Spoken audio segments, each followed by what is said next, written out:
everybody, it's Karen from Waterfall Acrylics. Welcome to my Fluid Art channel. In today's painting adventure, we're just doing a 10 by 20 little guy because I'm trying out some new pigments by Eye Candy. One is called Macaw Blue Green and the other one is called Gauge Green. I'm going to pair those up with some of my favorite This Little Piggy pigments that look really good together, especially gilded. And just do a little bloom. I will tell you because I know what it looks like after the fact.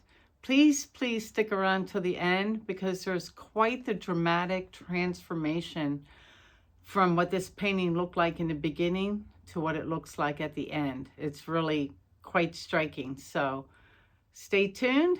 Let me get you down. Hey guys, it's Karen. So this was about a 30-minute video, and I had my student Ron here, and we were having some witty banter back and forth, and I thought it was a great video until I got to the end and didn't like the dry results. But I'll save that toward the end. This is just a 10 by 20 galley wrap canvas, and that is an older can of Anchors Away by Color to Go as my pillow. Ron and I ran to Sherwin Williams and we tried Anchors Away and Tricorn Black. And they have changed their recipe, Sherwin Williams, and we came back and tried to use those bases and it was horrible. Our cells melted, all the acrylics sank into the house paint, and it was just awful. Luckily, I had a couple old quartz left in my closet, so that's what we were using. And I'm just trying right now to make a single bloom, elongated on this 10 by 20. The first color I had put down was, what was it? It was Da Vinci's Pains Gray. And here I'm trying new to me pigments. These are Eye Candy pigments, and the first color is called Gauge Green. And the second color I'm putting on top of it is called Macaw Blue Green. Both are gorgeous. What else can I tell you? I have no idea what I'm doing. What's the hold up, Karen? Because now I'm going to add Gilded, This Little Piggy. It is the best shade of gold. If you don't have Gilded in your piggy collection, you need to get some. It's amazing. So now I'm going back and double layering the colors. So there was some more green Gauge and Macaw, a little more Gilded. So other than the Prussian blue that I put down, all of my colors are sparkly, and that comes into play toward the end. I don't think what I made at the end would look as good without all those pigments. So that is supposed to be my cell activator color, Prussian blue, but I accidentally put down Payne's Gray, and you'll see when I blow this out, nothing happens because I forgot and grabbed the wrong cup. So I'm like, what's going on? So here I am, like, oh, got to call Mulligan and do that part over. So just going to add a little more of the Anchors Away and relayer my colors. I am a little bit sad. Well, hindsight's 2020. Had I known my final results were going to turn out the way they did, I would have done an entire how-to video on what happened when I fell into a rabbit hole. But maybe next time, maybe I'll do another one and plan out a design and do a pour and show you guys what I'm talking about. In the meantime, I'm still in bloom land here. I'm determined to make a long skinny bloom. My cell activator colors were titanium white and then a Prussian blue. And I ended up being sorry that I put down the white because I ended up taking a pipette and a giant syringe and removing the white. And at first, I really liked that little lake I have going on in the middle. Well, I liked it at first. And then I kept changing my mind.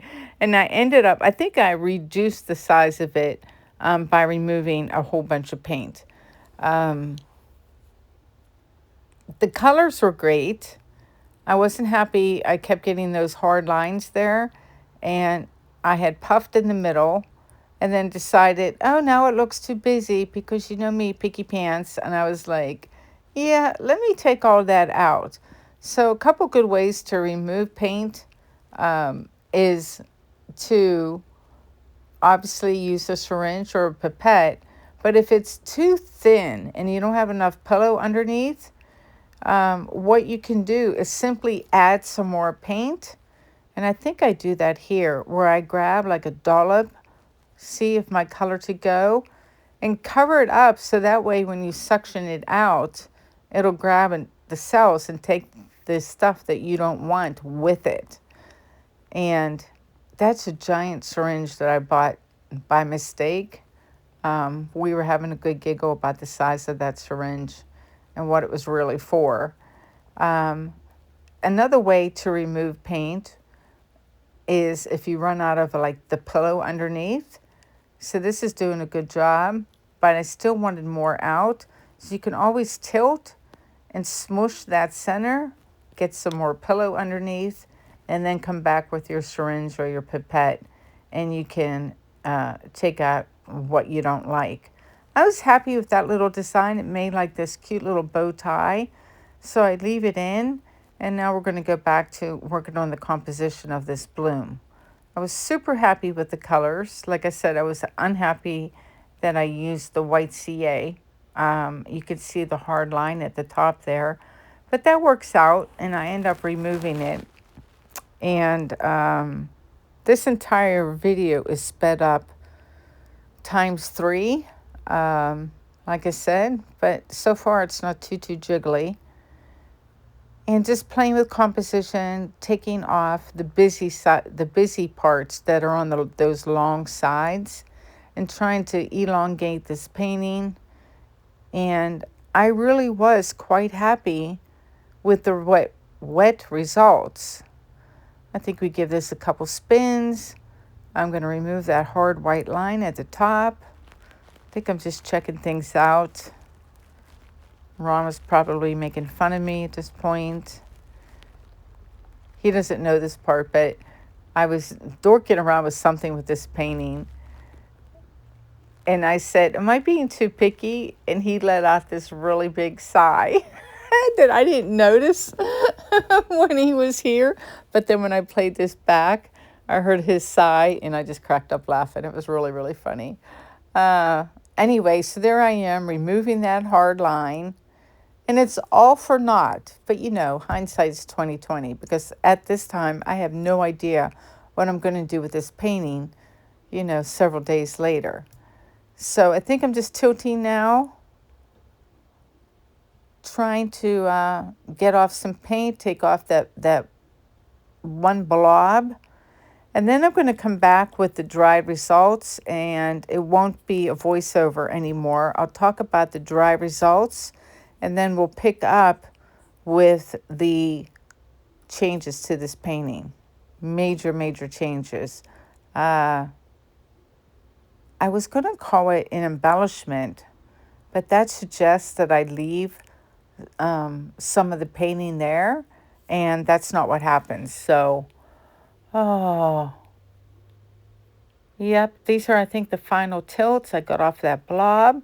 Aren't the colors gorgeous? It really was quite lovely. And I think I'm about done. Oh, I'm peeling off paint for some reason, because I'm weird. Peeling paint, such a good, satisfying little side hobby. Yeah, see, isn't this pretty? Cute little painting. I think this is like one last spin, and then take a hard look. Yep, checking to see how much paint is left. I was really happy with those. Oh, we're Hey done. guys, I'm back with the dry results of this one.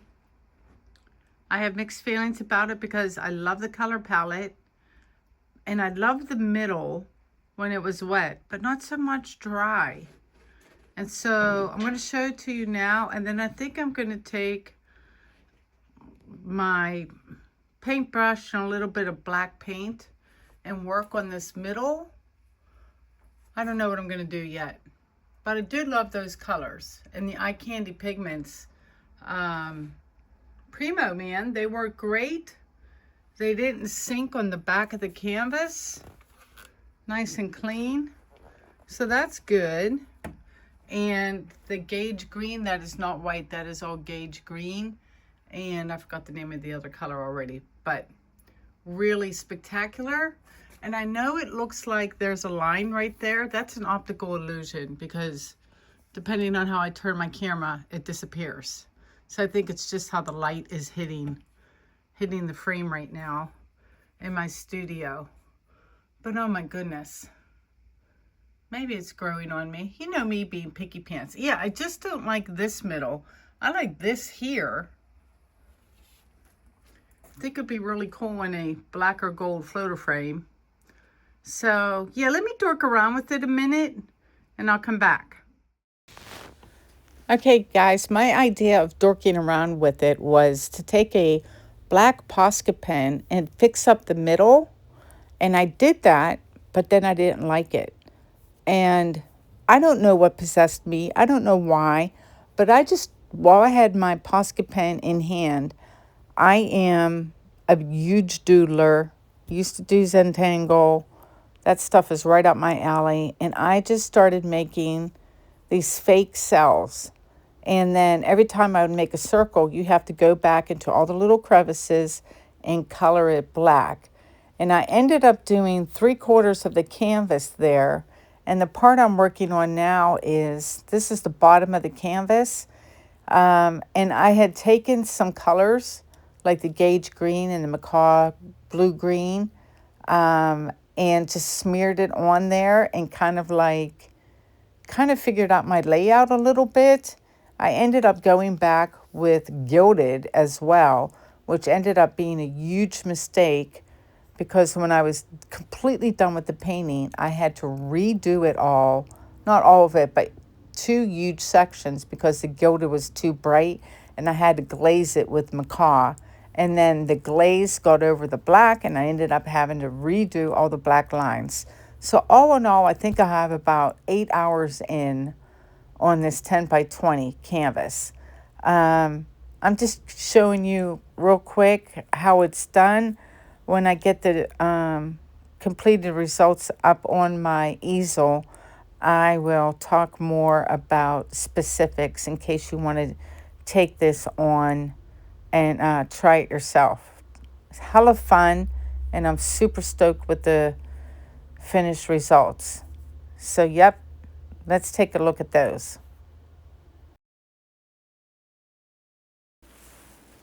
Hey guys, here's the completed results of this. I don't even know what to call it. Karen's doodling. I don't know.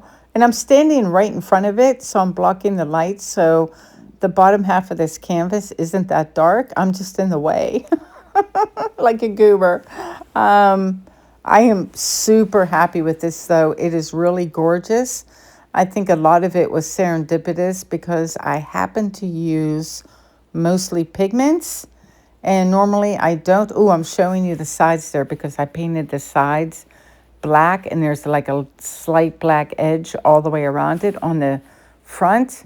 Anyway, I usually use a combination of regular colors and pigments so that the pigments are the highlight and not the focal point of my art.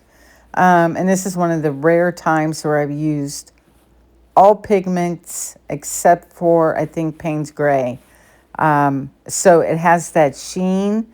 I think this would work great with like metallics for sure. If you wanted to take this on, I wanted to show you too, like I'm pointing out all these cells here. They all have itty bitty cells. And so I didn't want to make tiny, tiny circles. So I would just group those and treat it as one big cell. That helped a lot for the areas where it just had little babies. And then I made sure I paid attention not only to the size and shapes of my circles, but direction. So I made sure like they were like headed toward a corner or maybe going straight across, because that dictates the composition. I definitely have plans to do like a landscape and be more thoughtful and plan it out and do it, because like I said, this was just all done very organically. I'm showing you the bottom with the different sizes and how I try to get movement at the bottom, because I didn't have a guideline at that point like it did at the top, because I had smeared the paint on the bottom. So I had to like really be thoughtful about what I was doing. I love the bottom though so much. I think it looks great. And I don't know what else to tell you about it. I plan to do a tutorial, but my Patreons will get to see it first. But it will be up on YouTube eventually. I think that's it for me. Happy Thanksgiving. I hope you guys have a wonderful holiday. Get to hang out with family and friends. Oh, don't forget about Bloomfest. 5 classes over 3 days, all different bloom techniques that you can come and learn with me and paint with me in Vegas in February. All the details are up on my website at waterfallacrylics.com. I'm still like pointing out things and I don't even know what I was talking about. Anyway, you guys take care. Please like, share, and subscribe. All those good things. Let me know what you think in the comments. And I will see you guys next week. Be well. Take care. Peace out, y'all. Bye.